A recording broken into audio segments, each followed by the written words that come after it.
here we have sine of 90 degrees minus x. That's a cofunction, and that's the first quadrant. So that becomes cosine of x. Positively so, because it's the first quadrant. Everything's positive over there. For that, we have the third quadrant, where cosine is negative. And then, of course, it's just plus, of course. Let's just see. Well, tan becomes sine of x over cosine of x multiplied by cosine of x. Let's leave that alone for now. Comes cosine of x, as previously stated. Well, for this, we can just add 360 degrees.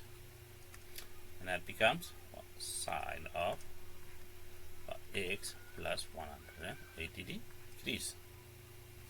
Anything we can do about this? Well, over there and there, it's equal to 1.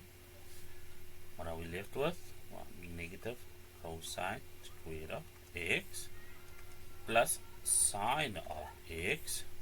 That we can commutate. In that, what I mean is we can flip them around, and we know that with 180 degrees plus x, that's the third quadrant where sine is negative, and then it just reduces to sine of x, which means we are left with negative cosine squared of x plus sine squared of x. Apologies for the mistake over there. What do I mean? Well, a negative and a positive, when multiplied, gives us a negative, and now we can perform some basic factorization.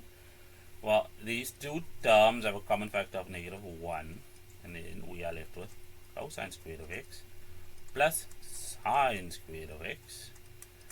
We know that as the Pythagorean identity, which is equal to 1. So negative 1 times 1 is just equal to negative 1. That's good enough over there.